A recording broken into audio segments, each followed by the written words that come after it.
Hello, everybody, and welcome back to Ben Talks Talent Conversations. Today, I have with me Jason Epstein. He is the owner of Premier Law Group. Jason, how are you doing? I'm doing great. Thanks very much. Awesome.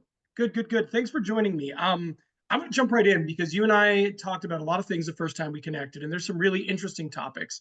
The first thing I want to talk about is for lawyers who are newer in their career. You're involved in hiring for your firm. So, as someone who is doing the interviewing, doing the hiring, what advice would you give candidates who are interviewing for like lawyer roles at different firms to stand out and be a good candidate?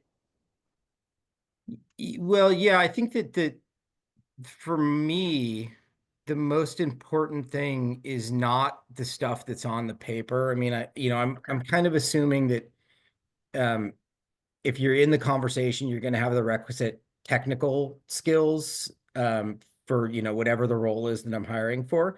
So it's not so much about like educational background or even to a certain degree relevant experience, assuming that Hmm. you kind of hit the minimum thresholds. It's Yeah.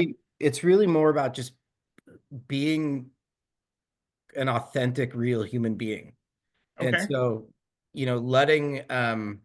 letting that part of you that is just you really shine through and kind of lead the way in the interview. Yeah. Um,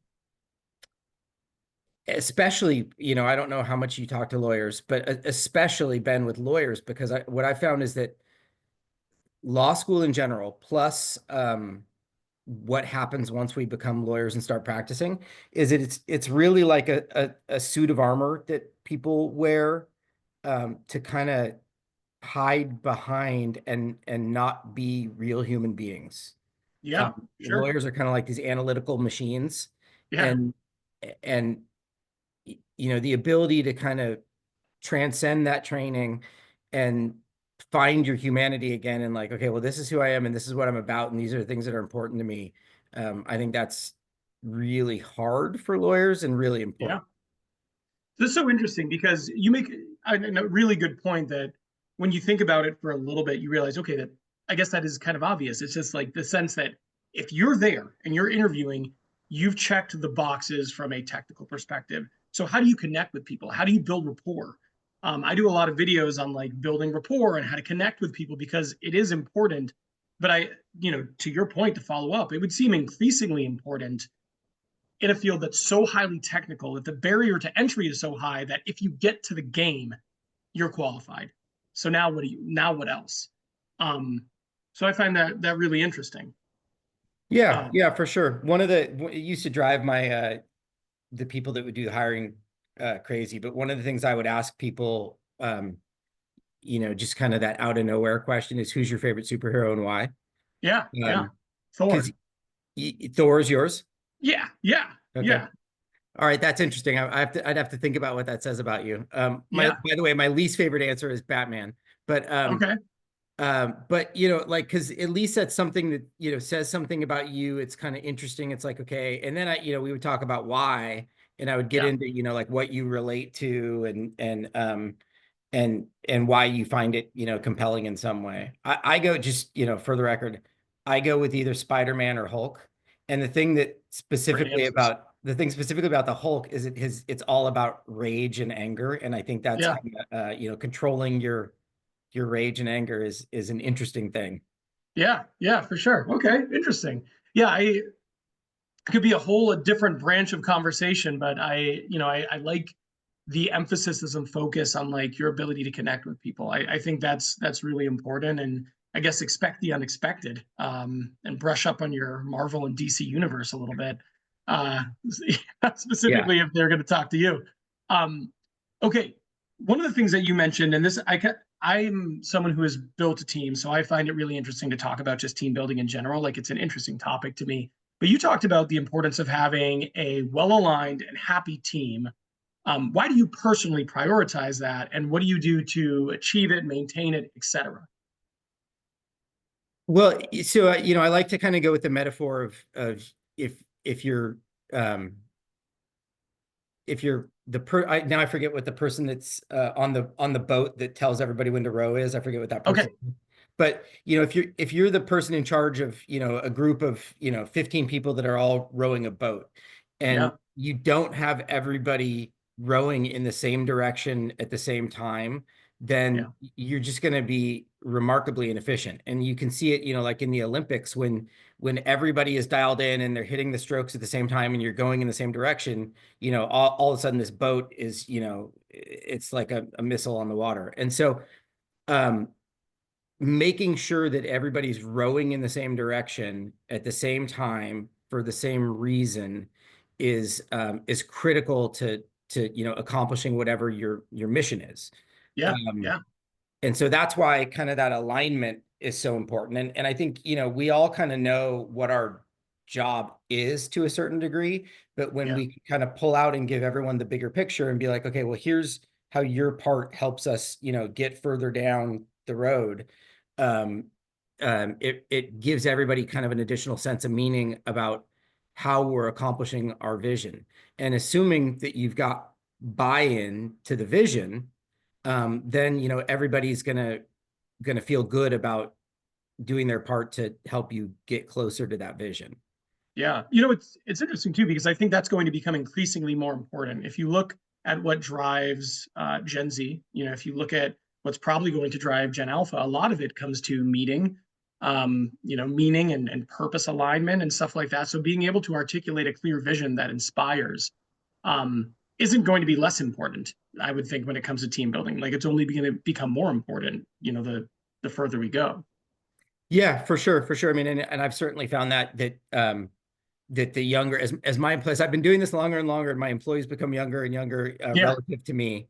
That the motivations are certainly changing. yeah, What people want to see and the reasons that they come to work certain places is shifting. And I think the boomers and then Gen X's, which I'm a Gen X. I mean, we're firmly just about like, okay, well, how much money can I make? That was the yeah, motivation. yeah, And it's very easy, to motivate someone, all you do is offer them more money. And yeah. that has certainly shifted for sure. And I've seen it.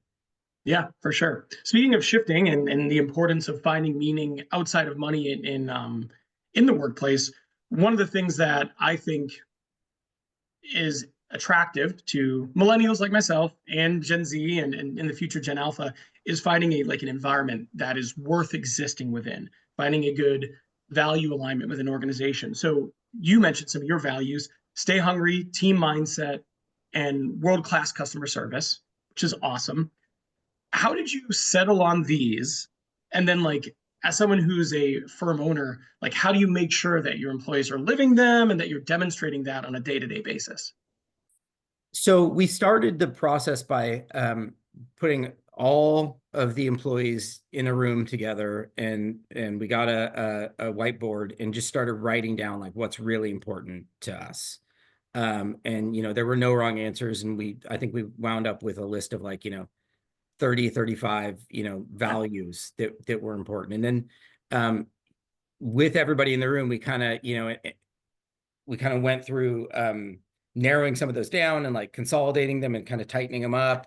And then, once we had a pretty solid list of like around 10, we would talk about like, okay, well, what's actually really, really important to us. And what I mean by that is that once you've established those core values and you talk about them regularly, which we do, you can't deviate from them. And so they have to really inform every decision and every action you take, because if if we have, for example, world-class customer service is one of ours. Well, if my staff saw me allowing someone to give less than world-class customer service, then everybody's going to know that it's a bullshit value and they don't really need to abide by it.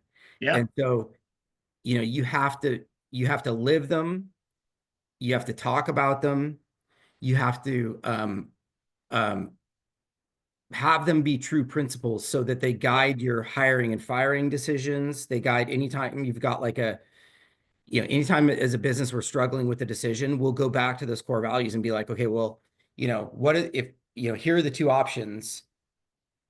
If we do option A, how does that align with our core values? If we do option B, how does that align with our core values? And we use those to inform what we do so that we try to stay consistent through every aspect. So, through how we treat each other, to how we treat people outside, to how we treat vendors, to, Yeah. basically everything. They really should be that our core values hopefully are, when nobody's watching what we do, is that still what we're doing? And those should really, Yeah. that should be our core values.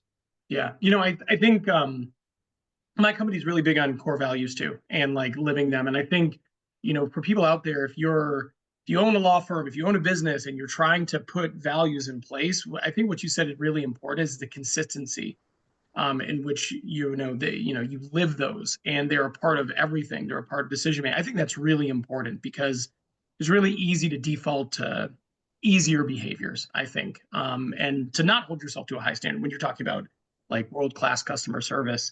So they're part of our review process. Like when we do quarterly reviews, we talk about the values. We hand out yearly awards on who's exemplifying the values, in the best way possible. So I think, they really do become part of your identity the more you like speak them into existence, incorporate them, and make them a part of things. Um, so yeah, interesting. I like those too. World class customer services. I think they're all good.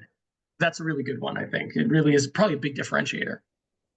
Yeah, I think that people, especially with a law firm, your product at the end of the day is how people feel about you, because Yeah, nobody really knows. Like we say we do a really good job and we think we do a really good job for our clients, but it's not like you can do a double blind study where you've got the exact same case with the exact same yeah, jury that you're letting two different lawyers try. And so the only, at the end of the day, the only thing we can really do is make sure that our clients feel like we did everything possible for them and yeah, treated them, with kindness and respect throughout the process.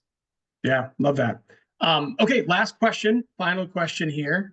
What are you passionate about outside of work? Yeah, I've been thinking about that. So I obviously I've got two great kids and a great wife, and so I'm very passionate about my family. But I think that the best most realistic answer to that is what we were talking about before, which is kind of fitness stuff and trying to take this now 51-year-old body and make sure that it's going to last and be able to do the things I want to do for as long as possible. So Yeah, really pushing my boundaries physically with, lifting heavy things or doing kind of, crazy cardio or, things like that, where I'm really kind of trying to make sure that my body works for as long as I can keep it working yeah, for. yeah. I love it. Yeah, I'm a big longevity person. Lifting, running. So yeah, you and I are the same in that way that we're like, okay. So that's really cool. Well, Jason, I appreciate it, man. I really found a lot of value in your insights, and I think if you're someone who is going to be interviewing for a role and in the legal space, I think you gave them some real nuggets there about like, okay, what do you need to do when you get into the game and you have to differentiate. Um, so anyways, I appreciate it. Thank you for coming on, Jason. Yeah, my pleasure. Thanks for having me.